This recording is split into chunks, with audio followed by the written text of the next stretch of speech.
Lancelot is the #1 pick in Mythical Glory right now. But he's the #1 most picked jungler in top rank and even got picked out by pros in the Esports World Cup. Lancelot, Lancelot, Lancelot. It looks like our little dash jungler has become quite popular now, that even the big faces like LGN is making a video on him telling us that he is one of the best junglers out in the meta now. And because of his growing popularity, many players are now starting to come up and give Lancelot a shot. And since you clicked on this video, I'm pretty sure you want to learn Lancelot for the first time, or maybe you want to master him to the max level. So in this video, I'm gonna cover everything about Lancelot, starting from his passive and skills to the end of the, some crazy, flashy, dash techniques and everything to impress your crush. So the first part we're gonna cover is Lancelot's passive. So the passive says that Lancelot gains a stack when he performs a dash, and the dash can be from his first skill, third skill, and the blue thing that stays around the buff, that one. Okay. And this passive can only stack up to 4 times on the maximum. And this passive increases his damage output from every skill and his basic attack. So yeah, it's pretty useful. The dash can also be acquired from the teammate skills. And the passive doesn't count Chip's teleportation. I guess it needs to be a dash. And also it seems like if you are displaced by any of the enemy skills, you will not receive any passive stack. Nope.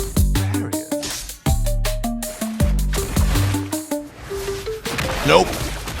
Now since the boring passive is gone, let's move towards those 3 godly skills that actually make us look like a pro player, which make us look flashy like, one of those videos where we see Lancelot pro players doing some crazy stuff.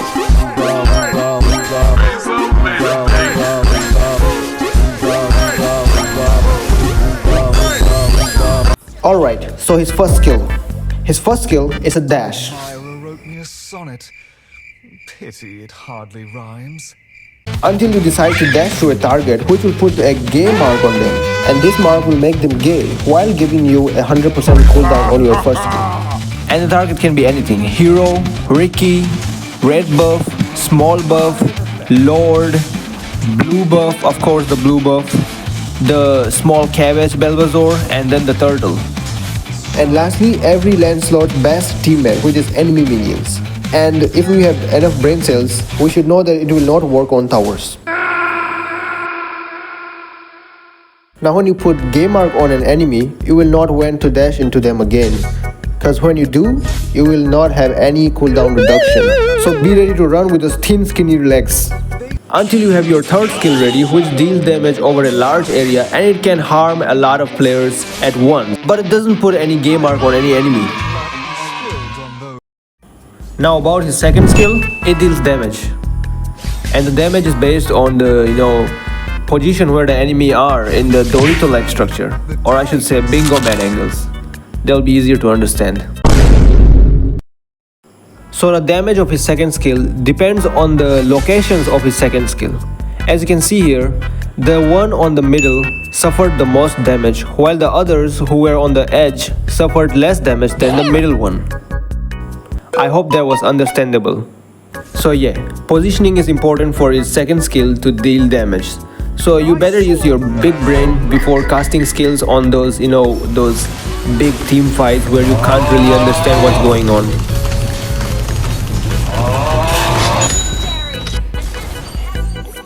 And one last thing about second skill and third skill, they make you immune from any damage or CC when you cast them.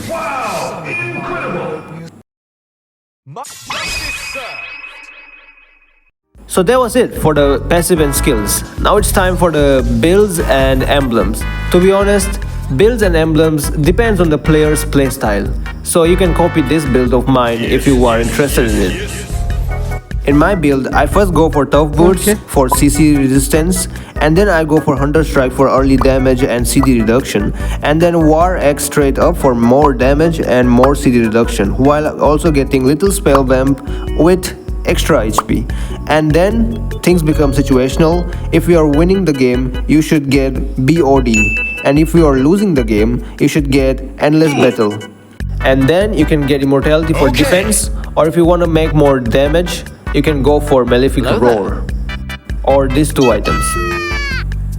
And for emblems, you can go for Swift for attack speed, Seasonal Hunter for faster jungling, and then Lethal Ignition for finisher moves.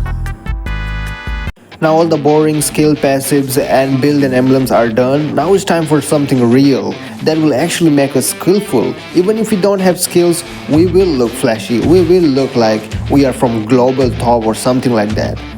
It's time for tips and tricks. Now, I mentioned it before and I will mention it again, that these tips and tricks are not to make you the best jungler or to make you the best Lancelot player. These are just to make you look flashy. These are just to make you look like you have skills, even if you don't have any skills. And since the video has gotten too long, I'll make it quick. I will give you 3 tips and tricks, and no, tips and tricks are not different things. They are the same, at least in this video. These 3 tips and tricks are going to make you look super flashy when using Lancelot. The first one is, the more dash you do, the more pro you look. Many of the players who doesn't play Lancelot that much, which means more than 50% of the players in Mobile Legends still thinks that if you do so many dashes in front of them, you are a pro. So just go around the map, find minions, find monsters, find heroes, do every single dash you can. Just don't forget that when you miss a dash or you dash to the same target again when the passive mark is on, it will cause you aura loss. Now my second trick or tip or whatever to make you look flashy when you are using Lancelot is using zigzag movements instead of straight up boring lines. For the people who didn't understand what I'm trying to say, this is a boring straight line dash which is not raising anyone, which has 0 aura possible. And this is a zigzag dash which will give you instant 1000 aura, plus giving you the vibes of a pro player from the top global chart. Now moving towards the last and final trick to make yourself look flashy using Lancelot is using unnecessary and useless dashes and recalls. Odette, beautiful. Now what I mean by doing unnecessary dashes to become flashy is that even if the target is really clear, like it's right there, you can just go and kill him, you will do some unnecessary dashes. You will go through them and not to the target, you'll go to some monster type shit and then just recall and come back to kill. Even if the target is right there, it's super easy. You will go towards some other direction and do some dashes, some recalls, and then come here and kill them. Now you're ready to show some flashy moves even if you are not skillful. You have those 3 tips and tricks to pull off some really cool dash and really cool recalls in front of the enemies. Now some people might think that why should they listen to me? Well, cause I also have been there. I also have been there when I was noob. I'm still noob, but still. There are some players who will also think that these are not the correct way, no one have ever done it, they have never seen anyone do it. Well, that's the reason you should do it. That's the reason you will look more cool when you do it, because you are the first one to do it, not even me. Even I haven't done it. So now you're completely ready. Go out there, press the rank match, and start your own journey to the best dark system. Best Lancelot player in the world. Peace.